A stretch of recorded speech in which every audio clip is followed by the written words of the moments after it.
Welcome to Sleeping Radio Channel. Tonight, I invite you on a quiet journey across the vast Mongolian steppe.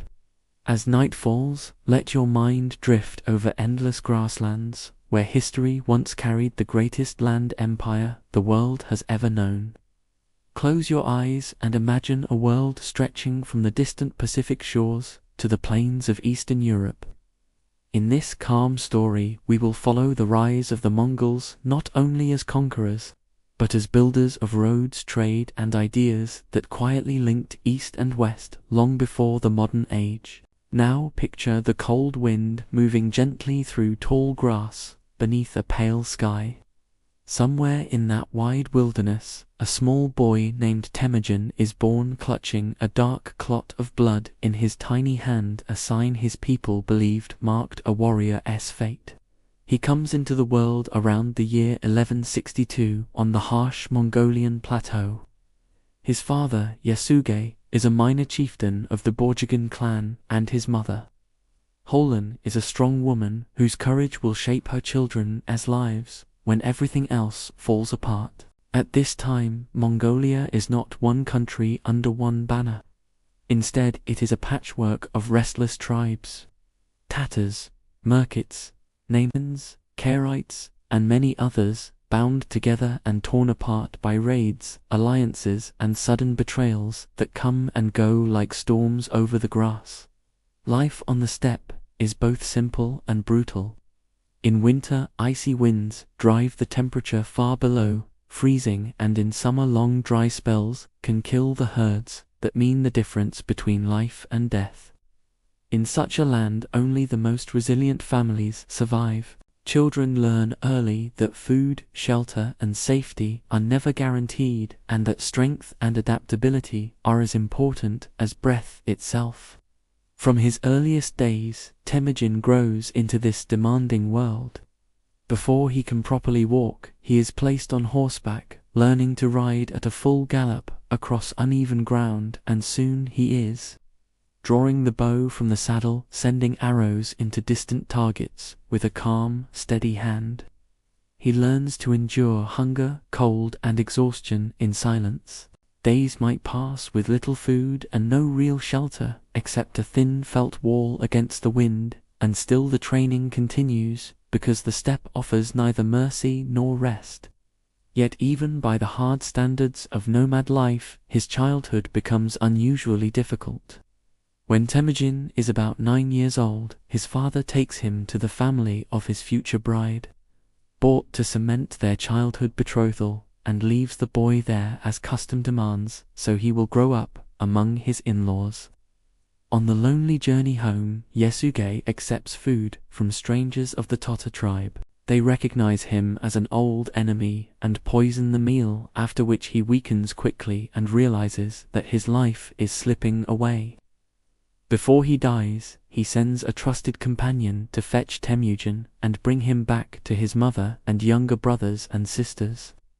When the boy returns, it is to a family, suddenly, without its protector and leader. The clan that once followed Yasuge looks at the widow and her children and quietly turns away. They refuse to be led by a child and decide to take their chances with stronger adults who can guide them toward plunder and safety. They take with them the herds that belonged to Yasuge's family, the animals that provided milk, meat, and skins. Temujin's family is left with almost nothing in a land where nothing means hunger and hunger means death. Old sayings among the nomads reflect this harsh reality. They speak of deep water that eventually dries, and of bright stone that finally crumbles, and those words are used to tell Holan that her time of security is gone and that no one will follow her young sons. Now pushed to the very edge of survival, the widow and her children gather roots and berries and small game. They live as outcasts in the margins of the tribal world, shunned by those who had once shared their fires and food. In this bleak season, the character of the boy begins to harden. Hunting marmots and fishing in cold streams, he learns to read the land like a map and to make clothing from the stitched skins of tiny animals, because there is nothing else to wear. Holan teaches her children that no help will come from outside. She tells them that only loyalty to one another can carry them through, that a bundle of arrows bound together cannot be broken easily, while a single arrow snaps in any hand. Yet tragedy continues to follow the family. When Temujin is around 12 years old, a bitter quarrel breaks out over hunted food between him and his older half-brother, Bekta, who sometimes bullies the younger boys and keeps the best things for himself. In a moment that will haunt him for the rest of his life, Temujin kills Bekta with an arrow, ending the rivalry, but also staining the family with fraternal blood. Among the Mongols, killing a brother is one of the gravest sins, and this secret weighs heavily on the young boy's heart. Soon after this dark event, new danger appears. The Taishad clan, former followers of his father, seize Temujin and treat him as a captive slave, putting a heavy wooden collar around his neck to mark his humiliation and prevent escape. He is dragged from camp to camp, shown off to others as a curiosity. Children laugh at the prisoner in the collar, while adults mock the fallen son of a dead chieftain who can no longer protect his own blood. One night, however, fortune quietly shifts. While the clan is busy celebrating, Temujin is left almost unwatched, feeling the weight of the wooden collar pressing on his shoulders, but also sensing a small chance to flee. He slips away into the darkness and reaches the edge of a river. There he smashes the collar against a rock again and again, feeling the wood splinter until at last the hoop breaks and falls free. He hides in the shallow water, breathing slowly as a search party passes by. One of the Taishad men notices him in the reeds, but for reasons known only to himself, chooses not to betray the boy and lets him remain unseen. This unexpected kindness plants a deep memory in Temujin's mind. Later, when he rises to power, he will remember the man named Sorkin Shira and reward him, showing that mercy and loyalty can be repaid even after many years. After his escape, Temujin finds his way back to his family. Hardship still surrounds them, but they have survived, and the boy has already learned lessons about cruelty, compassion, and the fragile balance between the two. As he grows older, he seeks out his childhood bride, Bort, and claims her as his wife. Through this marriage, he gains not only a partner, but a link to her tribe, the Onjurat, and the first threads of political support that might one day be woven into something stronger. Borte's family presents a magnificent black sable coat as a wedding gift. In a world where fine furs are both currency and symbol, this coat is more than clothing. It is a treasure that can open doors that remain shut to poorer men. Temujin understands that a man without allies on the steppe is already half dead. Taking the sable coat, he sets off to seek Togrul the Khan of the Kurite tribe, and an old sworn brother of his late father, hoping to turn an old friendship into new protection. When he finds Togrul, he offers the coat as a sign of respect and loyalty. In return, he asks for support and declares his wish to help unite the felt tent-dwelling people scattered across the endless grass. Togrul accepts the gift and promises his backing. The alliance comes just in time because danger is again approaching from an old enemy, the Merkit tribe, who once stole Temujin's mother from her first husband long before Temujin was born. Not long after the marriage, the Merkits strike. They raid Temujin's camp by night and carry off Bort into captivity, repeating the same cruel pattern that had marked Holan's early life. This time, however, the outcome will be different. With Togrul's support and the aid of a gifted friend and rival named Jamuka, Temujin leads a rescue campaign to recover his stolen wife and strike back at the Merkit raiders. After months of searching and fighting, they succeed. Bort is freed and returns to Temujin, but she is expecting a child, and no one can be certain who the father is. Despite this, Temujin chooses to accept the boy Joki as his own son. In doing so, he shows a hard but practical wisdom, placing the survival and unity of his household above questions of blood and gossip. This attitude will later shape his wider rule. Throughout his life, he will value skill and loyalty above noble birth, and he will often raise former enemies to high rank if they prove faithful and capable. As word of his bravery spreads, more warriors begin to gather around him. Men from weaker or less respected clans see in Temujin a leader who might give them a chance to rise by merit instead of remaining forever trapped by their birth. He organizes his growing band with unusual discipline. Instead of relying only on family ties, he arranges men into groups that mix different clans, teaching them to trust one another as comrades rather than as cousins alone. This new style of leadership slowly brings him into conflict with his old blood brother Jamuka. Jamuka prefers the older ways, where noble families keep power and common men remain in their traditional places. The friendship between the two leaders gradually turns into rivalry. Their followers choose sides, and the steppe begins to divide between those who cling to old customs and those willing to follow Temujin's more flexible vision. Around the year 1182, they finally part paths. What follows is a long, bitter struggle, lasting nearly 20 years, a wandering war of ambushes, alliances, and betrayals that will decide who commands the Mongol tribes. In 1186, Jamuka's supporters proclaim him Khan, and for a while it seems he will prevail. Temujin suffers defeats, such as the painful loss at Dalen Baljit, but he refuses to disappear into the dust. Instead of making a hopeless last stand, he withdraws and patiently rebuilds his strength. He forges new agreements with powerful groups like the Kirite and the Anjurat, and learns to balance fear and favor so that his enemies slowly become his partners. When allies fail him or turn against him, as happens later with Togrul, he can be ruthlessly decisive. Former friends who stand in his way may be swept aside if they threaten the greater goal of unifying the tribes.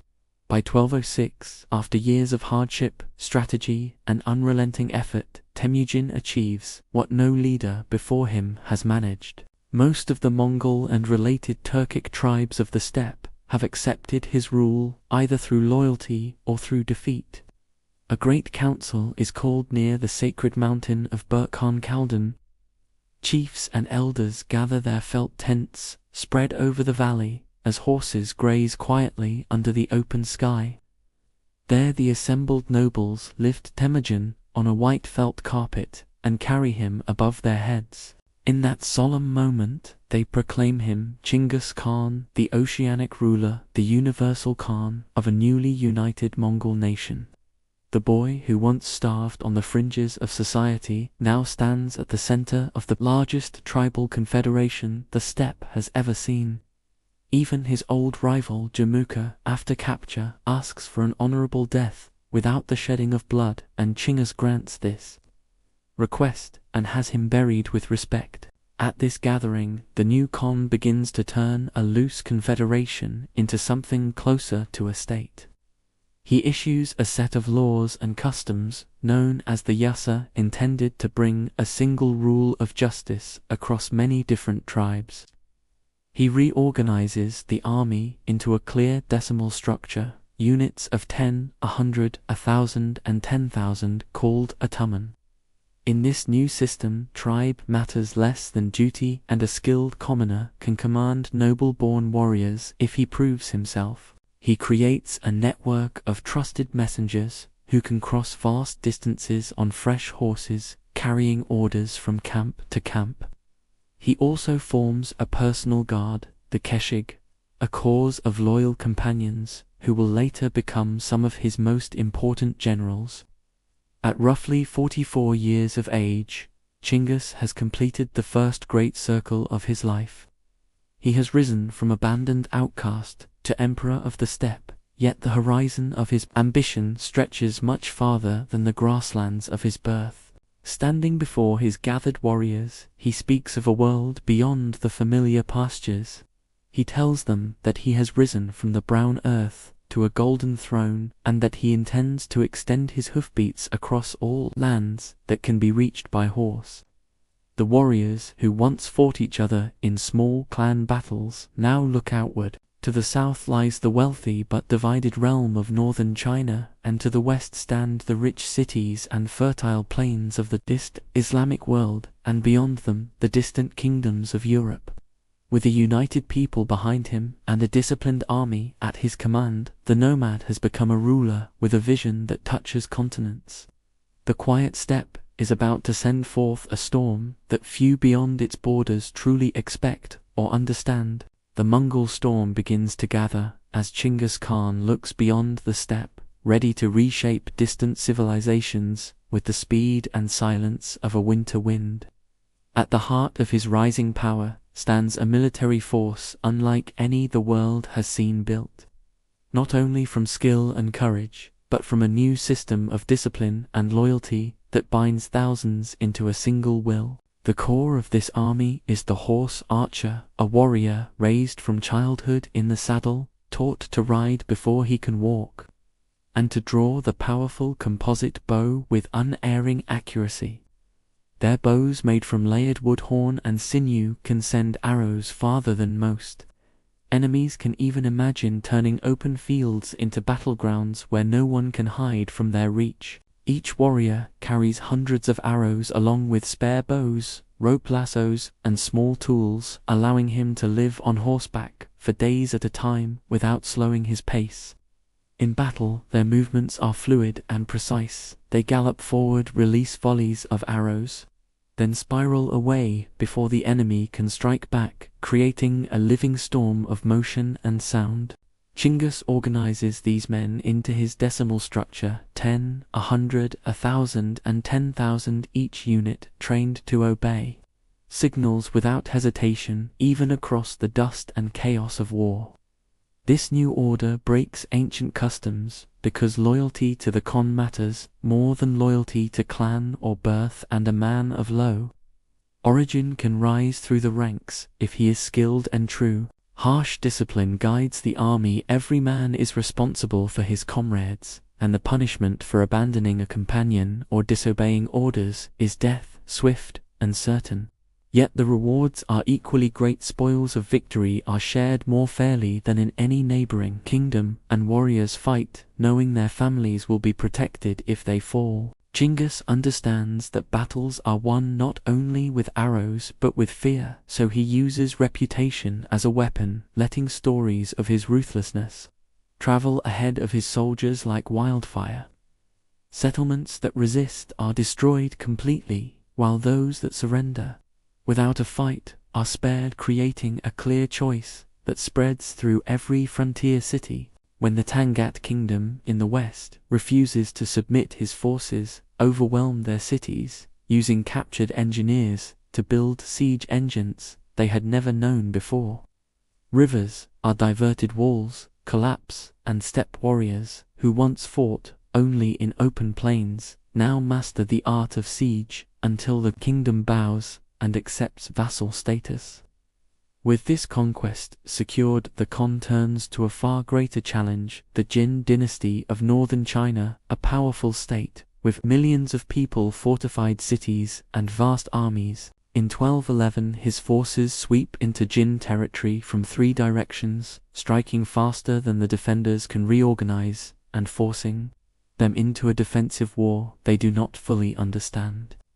At the Battle of Yehuling, a massive Jin army meets the invaders, but Mongol strategy splits it apart with feigned retreats, sudden charges, and silent maneuvers through mountain passes. Tens of thousands fall on the battlefield, and the remaining forces scatter, leaving their cities isolated and vulnerable to the advancing hordes. Over the next several years, city after city falls, the Mongols starving defenders by cutting supply routes and patiently grinding down walls with siege engines borrowed from Chinese tradition. the Jin capital finally collapses, after a long siege, its gates opening to a hungry, desperate population who face the grim justice of a conqueror determined to end their resistance. Though the dynasty will not fall completely until after Genghis Khan's death, it is clear that its power is broken and northern China now lives under the shadow of the steppe. Even as he wages war in the east, the Khan sends his brilliant general, Gib, westward into Central Asia to confront the Karakatay Empire, an aging realm weakened by internal division. Instead of relying only on force, Gib forges alliances with unhappy rulers and religious minorities, persuading them that the coming of the Mongols will free them from oppression. The empire collapses quickly, leaving vast territories open to steppe control and placing Genghis Khan at the threshold of the wealthy Islamic world. This expansion brings merchants, diplomats, and scouts into new lands, gathering precious knowledge about roads, rivers, defenses, and the strengths and weaknesses of future enemies. Through these campaigns, the Mongols refine a logistical system far ahead of its time, using relay stations, horses, and dried rations to move rapidly across thousands of miles. A Mongol army carries what it needs on horseback, relying on rivers, grassland, and grazing, rather than slow wagons, allowing them to appear where no one expects them. Intelligence becomes a powerful weapon. Merchants, spies, and envoys gather detailed information about cities and rulers, so that when war comes, every detail of terrain and politics is already known. Victories grow, but so do the consequences. Entire regions lose population as conflict, famine, and disease follow in the footsteps of the advancing armies, leaving deep scars across the land. Agricultural fields turn into grazing plains, irrigation systems collapse, and ancient towns fade into memory as the landscape reshapes itself to suit the needs of horses and herders. Yet, despite the ruin, these conquests appear to the Khan as part of a larger purpose, preparing the world for a new order built on loyalty, mobility, and the swift judgment of the steppe. By 1219, Genghis Khan rules an empire stretching from the Pacific Ocean to the edges of the Islamic world, unified by his vision and strengthened by the might of his armies. But the greatest confrontation still lies ahead, a clash with the Khwarezmian Empire, a wealthy and powerful Muslim state whose ruler will soon make a decision that invites disaster. As the quiet winds move across the steppe, the great Khan turns his gaze westward toward the Khwarezmian Empire, a land of rich cities, fertile plains, and powerful rulers, unaware that a storm is approaching. In the year 1218, seeking peace rather than conflict, Genghis Khan sends a caravan of merchants across the frontier carrying valuable goods and a simple message proposing friendship and trade between the lands of the rising sun and the lands of the setting sun. The caravan reaches the border city of Otrar, but there its fate is sealed by the greed of a governor named Inal, who accuses the merchants of being spies, seizes their goods, and orders every one of them executed. When news reaches the Khan, he sends envoys to investigate, hoping to resolve the matter with dignity. But the Shah orders those envoys insulted, their beards burned, and most of them killed, an act that no steppe ruler can forgive. To the Mongols, envoys are sacred, and their murder is an offense against the eternal blue sky itself, turning what might have been a small quarrel into a promise of terrible retribution. Hearing the news, Genghis Khan withdraws alone into the mountains, fasting for days and speaking to the sky until he returns with cold determination that justice will be measured not in words but in the fate of nations. Throughout 1219, he gathers a massive army, perhaps 200,000 strong, drawing warriors from every corner of his growing empire, each man hardened by years of conquest. The Shah of Khwarezm commands even larger forces, yet in fear of Mongol mobility, he divides his armies across distant garrisons, a fatal mistake that leaves his cities exposed to the speed of the horsemen. The invasion begins like a quiet shadow crossing the desert, moving in separate columns that confuse defenders until the lands between the Oxus and Jaxartes rivers tremble with the thunder of hooves. Otrar, the city where the crime began, is surrounded and sieged for months until the walls fall and Genghis Khan delivers his punishment. To the guilty governor who is executed by molten silver poured into his eyes and ears, a symbolic end for a man blinded by greed. From there the Mongol tide moves toward the great cities of Transoxiana, Bukhara, Samarkand, and Urgench, places famed for their scholars, artisans, and magnificence. Buildings, delicate worlds unprepared for the storm descending upon them. Bukhara falls first, its garrison defeated in open battle and its people surrendering in fear as Genghis Khan rides into the city's main mosque, claiming the judgment of heaven has arrived. He orders the treasures of the city gathered, then uses the population as a living shield for the assault on Samarkand, driving them before his army as proof of what awaits all who resist. Samarkand, a city with massive walls and thousands of defenders, holds out only a few days before collapsing under the weight of siege engines and relentless Mongol attacks. Artisans are spared and taken east to serve the empire, but soldiers and resisting citizens face death as Mongol justice sweeps through the streets, leaving silence where life once flourished. The Shah flees westward, refusing to face the invaders, leaving his people without guidance, while the Mongol generals, Jib and Subutai, chase him across deserts and mountains until he dies in lonely exile on an island in the Caspian Sea. His death brings no peace, because Mongol vengeance turns next to Urgench, whose stubborn resistance enrages the attackers, prompting them to divert the Amu Darya River to flood the city before it is destroyed. Contemporary accounts speak of unimaginable slaughter. Though numbers are uncertain, the devastation is clear. Entire populations vanish, irrigation systems collapse, and fertile lands turn to dust under the weight of war. Nishapur and Herat meet similar fates, burned, shaken, and reduced to ruins as retribution for killings of Mongol commanders, creating scars in Persia that history will never fully erase. Yet throughout this destruction patterns emerge: cities that surrender quickly, are spared their mosques and scholars, protected their artisans, preserved, and their people allowed to live under new rule. This careful separation between resistance and submission becomes a defining feature of Mongol policy, a cold logic built on fear, discipline, and the promise of survival for those who bow early. By 1222, the Khwarezmian Empire is shattered, its ruler dead, its cities burned or abandoned, its farmland ruined by war, and its people scattered across mountains, deserts, and distant lands. While the main army returns eastward, the generals Jib and Subutai lead a smaller force west on a reconnaissance mission, a long looping campaign through the Caucasus, Crimea, and the Russian plains. Along this path they defeat princes and kingdoms, gather intelligence about distant lands, and finally rejoin the main Mongol host after traveling thousands of miles across unfamiliar terrain.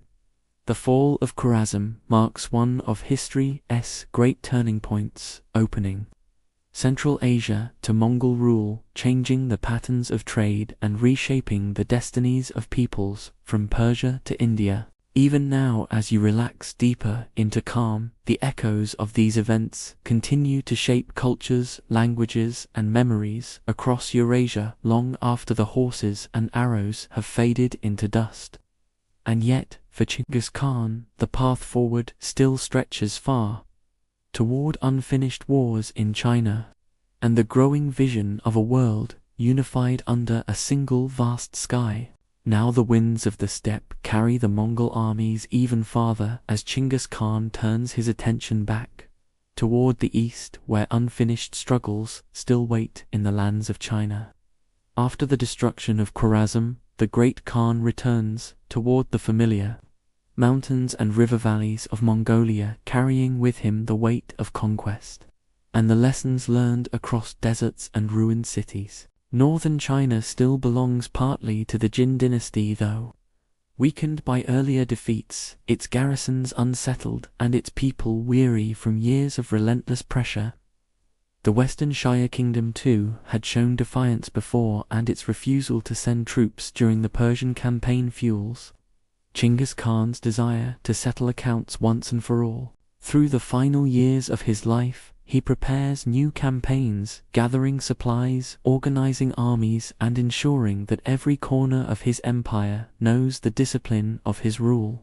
By now, the Mongol state is no longer a loose confederation, but a structured realm with appointed officials, census takers, and envoys, all connected by a growing communication network that binds the farthest camps to the Khan's command. The Yasa continues to guide behavior across thousands of miles, creating a sense of order that stretches from the forests of Siberia to the edge of Persian ruins, making the world feel smaller under the shadow of a single authority. During these years, the Khan's sons learn the art of war and governance, accompanying him during campaigns and absorbing the lessons that will shape the next generation of Mongol leaders.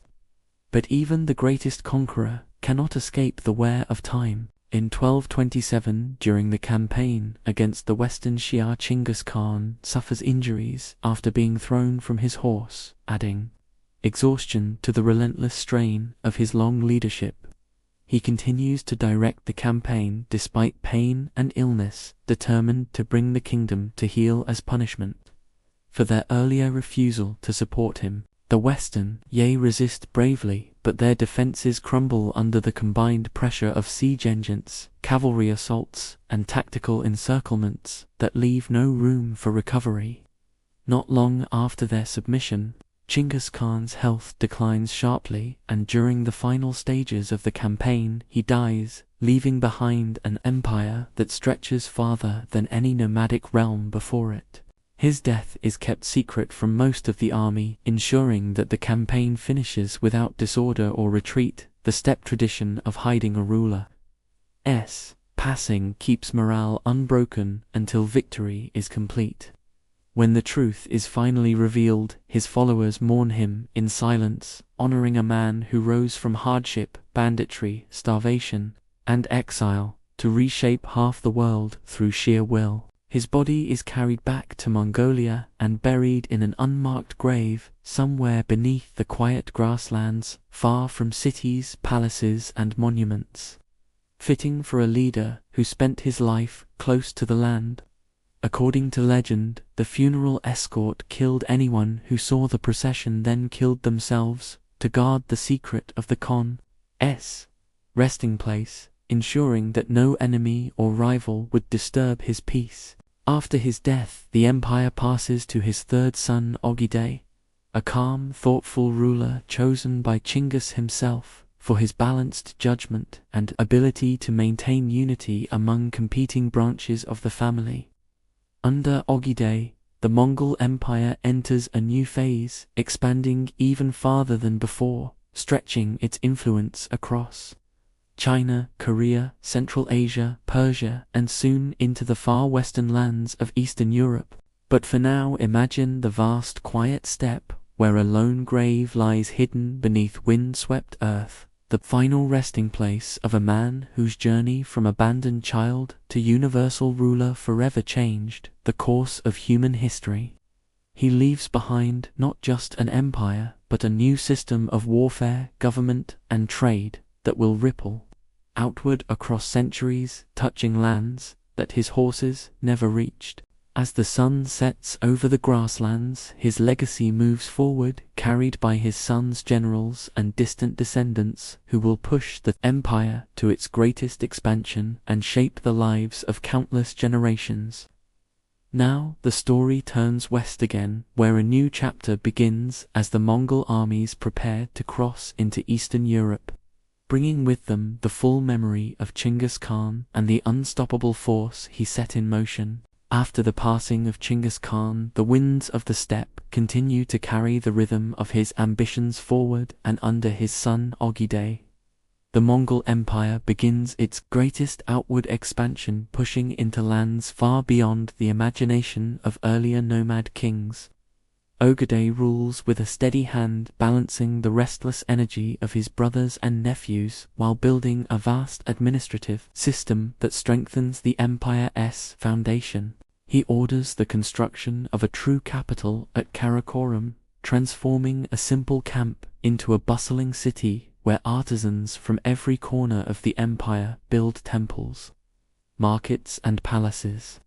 Caravan routes are strengthened, post stations expanded, and roads improved, allowing envoys, merchants, and officials to move swiftly across immense distances, bringing news from Persia, China, Siberia, and the frozen forests of the north. Under Ogedei, the empire renews its pursuit of the Jin dynasty in northern China, launching campaigns that squeeze the remaining Jin territories from all sides until the once mighty dynasty collapses completely.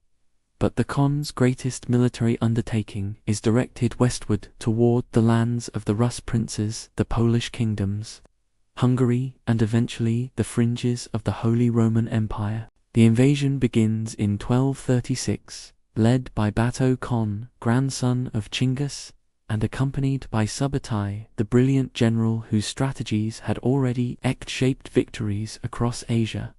This army is not the largest the Mongols have assembled, but it is among the most experienced, composed of hardened warriors familiar with siege warfare, open battle, and long-distance operations. Their first target is Volga, Bulgaria, a wealthy trading state controlling key river routes, which falls quickly under the weight of Mongol cavalry and coordinated assaults. From there, the army splits into separate columns, each moving with quiet precision to break the Rus principalities. One by one, taking advantage of their lack of unity and their habit of fighting alone, Ryazan falls after 5 days. Vladimir soon after, and dozens of smaller towns are burned, leaving little behind but ash scattered across frozen ground. Chroniclers write that villages were emptied so completely that not even a single voice remained to mourn the dead, turning the landscape into a silent memory of shattered homes. Novgorod is spared only because winter mud prevents the horses from advancing, farther north giving the city a narrow escape from destruction. Kiev, the ancient jewel of the Rus world, stands next, its majestic churches and marketplaces silent before the gathering.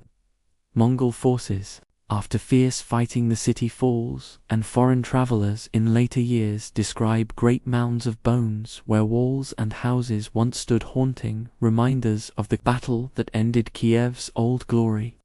With the Rus lands devastated, the Mongols push west into Poland and Hungary, using their familiar strategy, splitting their armies, then striking from multiple directions to overwhelm defenders before they can unite. In April 1241, a Polish-German force meets one wing of the Mongol army at Legnica, where heavy cavalry charges forward with confidence, unaware that they are being drawn into a deliberate, feigned retreat. As the knights pursue the retreating Mongols, the formation stretches thin, and in the moment of confusion, the horse archers wheel around, releasing clouds of arrows aimed at horses and exposed gaps. Smoke bombs add to the chaos, and the disciplined European lines crumble under a storm they were never trained to withstand, until Duke Henry of Silesia falls and his army is scattered. Just days later, the main Mongol force meets the Hungarian army at the Sarjo River, where Subutai prepares a brilliant trap, building a secret pontoon bridge to flank the Hungarian lines under cover of darkness. While Hungarian defenders focus on the main bridge, Mongol warriors cross, unseen, attacking from behind while siege engines bombard the front, creating a deadly ring around the European army. The Hungarians retreat into a wagon fort, but it soon becomes a trap as arrows rain down from all sides, leaving thousands with no escape. Marked by the dust and silence that follows, by the battle's end, most of Hungary's army lies destroyed, King Belafle's and Mongol detachments spread across the countryside, raiding as far as Austria and Croatia. Europe holds its breath as scouts report Mongol riders near Vienna and along the borders of German lands, a moment when it seems the continent stands on the edge of being consumed by the same storm that swept Asia. And then, unexpectedly, everything stops. In December 1241, Genghis Khan dies in Mongolia, and the princes leading the campaign must return home for the great council that will choose the next ruler.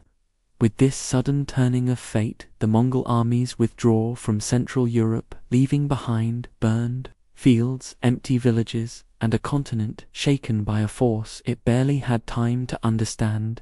Though the horsemen retreat, the memory of their passing shapes European fears, diplomacy, and military reforms for generations, becoming a distant echo of hooves that no one forgets. The Mongol Empire now turns inward again, preparing for new leadership, new challenges, and new expansions, even as the shadow of its armies continues to linger over the lands they once touched.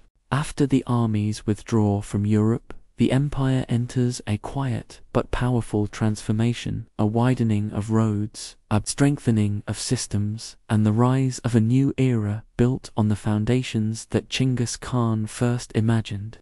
With the death of Genghis, a brief struggle unfolds among the royal families as different branches compete for influence, while the empire pauses, waiting for a new great Khan to unite its far-reaching lands.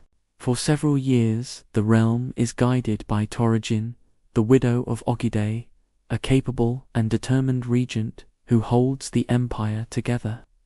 While preparations are made for the next great council, in 1246, the princes gather from all corners of Asia, riding across deserts, mountains, and forests, to attend the Kurultai, where they choose Guyuk, son of Genghis, as the new ruler. Guyuk's reign is brief, only 2 years, marked by attempts to strengthen central authority, push down rebellious nobles, and expand ties with distant kingdoms, including sending letters to European rulers demanding their submission. His sudden death in 1248 leads to another period of uncertainty until the council chooses Mongol Khan in 1251, grandson of Chinggis, through his son Tolui, a thoughtful, disciplined leader with a strategic mind. Under Mongol, the empire reaches its greatest territorial size, stretching from Korea to Hungary, from northern Siberia to the edges of India and the Middle East, a vast world connected under one sky. Mongol orders new campaigns on many fronts, dispatching his brother Hulagu toward Persia and the Middle East, while assigning Kublai, another brother, to oversee expansion into the rich lands of southern China.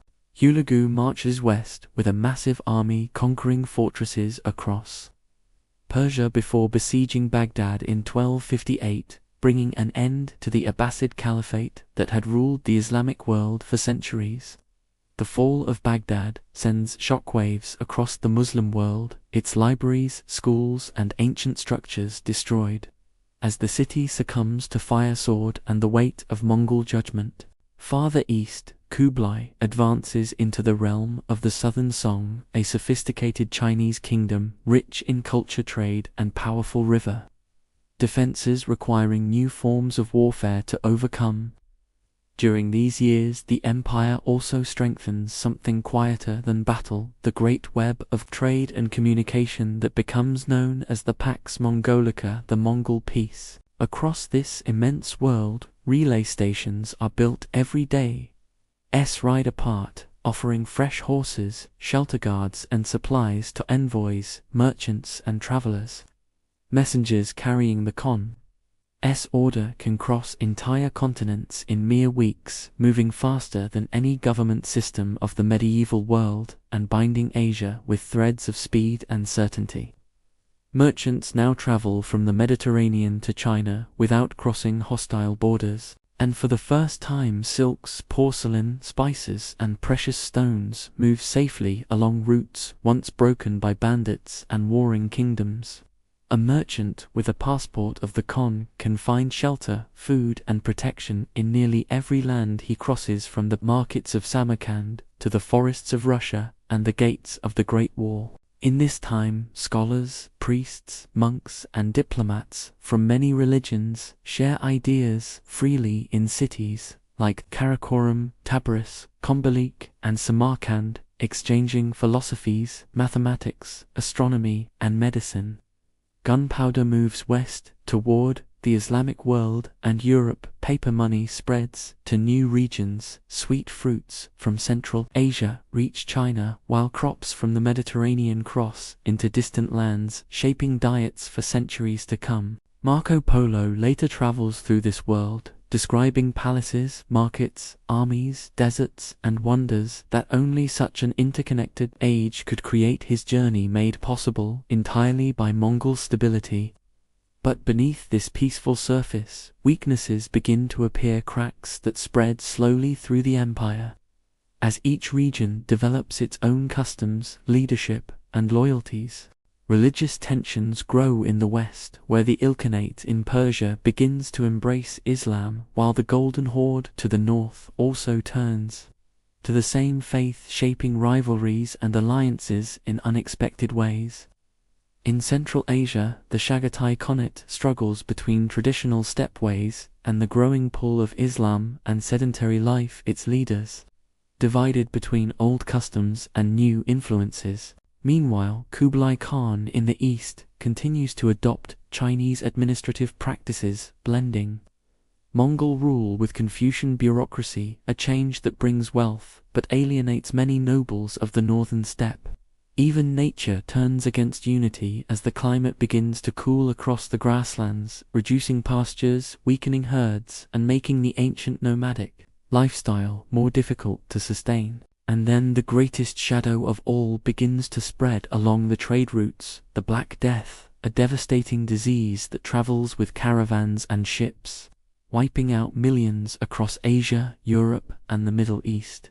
The same roads that carried silk and ideas now carry sickness and fear, and the population losses weaken armies, drain cities, and destabilize regions already strained by internal disagreements. By the mid-1400s, the empire no longer moves as one great body, but as four separate khanates, each shaped by its leaders, its lands, and its history. Yet even as political unity fades, the network the Mongols built continues to shape the world, connecting civilizations in ways that will echo through time. Imagine now a quiet traveler on the Silk Road, passing under the glow of a fading sunset, hearing many languages, smelling spices from distant ports, and knowing that the safety around him comes from the echo of a conqueror long gone. This is the world created by the empire. Even as its borders soften and its unity fades, its influence remains deep in culture, commerce, and memory, stretching into the future. As the great empire begins to loosen into separate realms, its story does not end but shifts gently into a long, slow transformation, each region carrying a different fragment of the legacy left by Genghis Khan. In the east, the Yuan dynasty under Kublai Khan continues to rule China, blending Mongol traditions with the refined bureaucracy of the Song, creating a vast multicultural court filled with scholars, artists, and travelers from every corner of Asia. Kublai builds a new capital at Kombulik, the city that will later be known as Beijing, filling it with wide avenues, temples, markets, and a palace so grand that visitors describe it as a world of its own, shining with gold lacquer and silk. Yet beneath this magnificence lie tensions. Mongols remain a small ruling group over millions of Chinese, and despite Kublai's efforts, resentment grows as native elites struggle under foreign rule. Economic troubles deepen when paper currency becomes unstable, flooding the markets with money that loses its value, leaving merchants uneasy and farmers burdened by unpredictable finances. Natural disasters add further strain. Floods, famine, and disease sweep across provinces, weakening the foundations of the dynasty that had once seemed unshakable under Kublai's early guidance. By the 1360s, rebellions begin to rise among the people, most notably the Red Turbans, a movement fueled by spiritual visions, hunger and anger toward both corruption and foreign domination. A leader emerges from humble origins, Zhu Yuanzhang, who gathers strength, captures cities, defeats rivals, and marches toward Combalik, until in 1368, the last Yuan emperor flees north, ending Mongol rule in China. The survivors retreat into the northern steppe, forming the northern Yuan, a shadow of the earlier empire, living once more among the winds, the tents, and the wide open grass from which their ancestors came. Far to the west, the Ilkhanate in Persia follows a different path, one shaped by a gradual embrace of the Islamic world it once conquered. Hulagu's descendants adopt Persian customs, languages, and religions, blending steppe traditions with ancient Middle Eastern civilization, creating something new and rich in art, scholarship, and architecture. Under Genghis Khan and later rulers, magnificent structures rise, observatories, gardens, and great domes, shaped by the hands of Persian architects, influenced by Chinese techniques, carried across the empire. But succession disputes, economic troubles, and the immense destruction left by early conquests strain the Ilkhanate until by the mid-1400s it dissolves into smaller dynasties whose rulers still claim Mongol descent but no longer hold the vast authority of old. In Central Asia, the Chagatai Khanate fractures into eastern and western halves, each shaped by different influences. As the western branch adopts Islam while the eastern preserves older steppe customs, these tensions gradually grow until the region splinters into smaller states, giving rise to new powers like Timur, the formidable conqueror who claims legitimacy through marriage ties to the Mongol line. Timur's empire briefly revives the old terror, sweeping across Persia, India, and the Middle East before collapsing after his death, leaving behind grand buildings and a legacy of both wonder and devastation.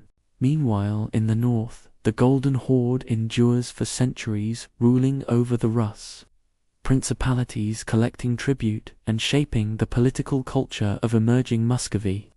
Russian princes travel to Sarai to receive approval to rule their lands, learning centralized governance and military practices that will later help build a rising Russian state. Over time, internal struggles weaken the Horde, while Muscovy grows stronger, defeating Horde armies at battles like Kulikovo in 1380, a symbolic turning point in the long struggle for independence. By the 1500s, the Golden Horde has fractured into the Kazan Khanate, the Astrakhan Khanate, the Crimean Khanate, and the Siberian realms, each caught between growing powers like Russia, the Ottomans, and expanding steppe rivals. Ivan the Terrible conquers Kazan and Astrakhan, opening the Volga River and clearing a path for Russian expansion deep into the steppe territories once ruled by Mongol Khans. The Crimean Khanate survives longer, supported by the Ottomans launching raids into Russian lands until finally annexed in the 1780s. As Russian power rises across Eastern Europe, Siberian Mongol states fall to explorers and adventurers, pushing eastward, opening vast new territories, rich in forests, rivers, and furs, eventually stretching Russia all the way to the Pacific. In Mongolia itself, centuries pass as new powers rise and fall. The Oirat Confederation briefly dominates before the Qing dynasty absorbs much of the region, bringing an end to independent Mongol political power. And yet, through these changing centuries, the cultural memory of Genghis Khan remains deeply alive among the people of the steppe, his name spoken with reverence, his stories carried from one generation to the next beneath the eternal blue sky. Across Eurasia, his legacy endures in many forms, borders shaped by ancient boundaries, languages that spread across continents, and genetic lines carried silently in millions of people. The postal systems, paper currencies, and diplomatic practices of his empire echo in later states the very idea of a connected Eurasian world. Born from the Mongol age, living on in trade networks that outlast the Khans themselves.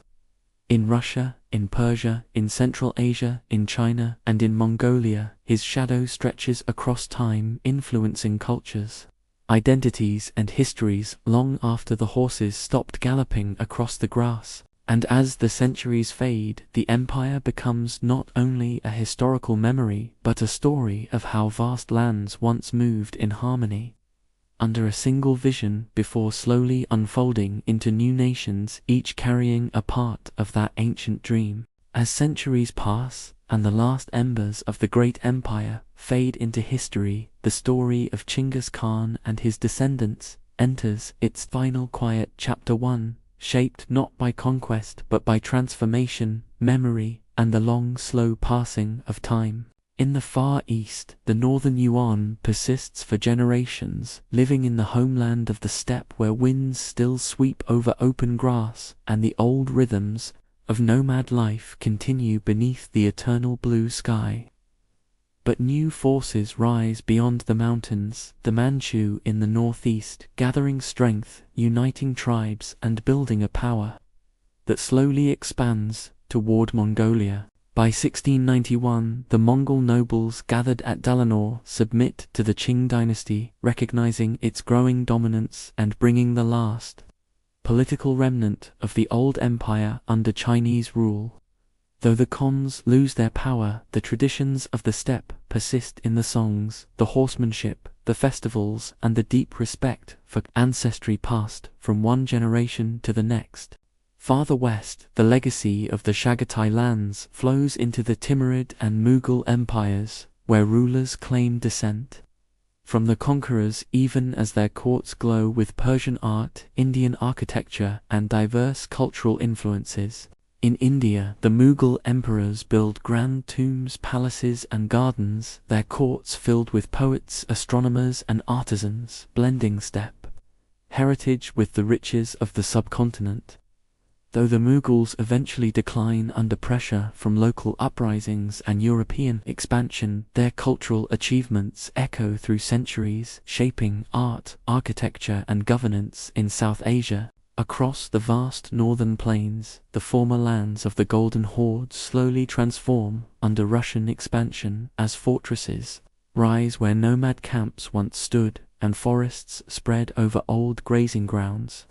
The rhythms of steppe life shift as agriculture replaces pasture, and the old clans scatter, merging into new identities shaped by emerging nation-states. Yet the impact of the Mongol centuries remains deeply woven into Russia's political culture, from autocratic traditions to military organization, and even the expansionist impulse that carries Russia across Siberia to the Pacific Ocean. In Central Asia, the fading echoes of Mongol rule mix with Persian, Turkic, and Islamic influences, forming the foundations of modern nations like Kazakhstan, Uzbekistan, Kyrgyzstan, and others, each carrying stories and names that trace back to the age of the Khans.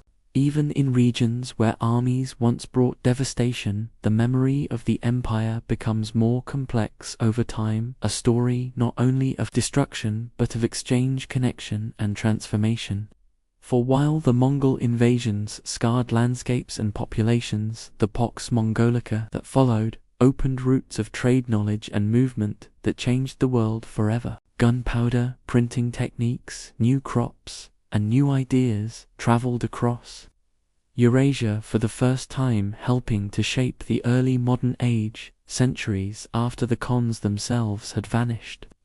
Languages shifted, Turkic dialects spread widely, Chinese ideas blended into Persian art, and medical knowledge moved between worlds that once knew little of each other until the Mongol peace bridged them. Even the traces of the empire linger in bloodlines. Genetic studies reveal that millions of men across Asia carry markers linked to the lineage of the Khans, a silent testimony to the reach of the empire's elite. In Mongolia itself, the memory of Genghis Khan becomes the heart of national identity. After centuries of foreign rule, his name returns to banners, streets, monuments, and the national spirit as a symbol of unity and pride. Airports, mountains, and statues bear his name. His image appears in state seals and currency, reminding the world that the story of the steppe did not end with empire but continues in the hearts of those who still ride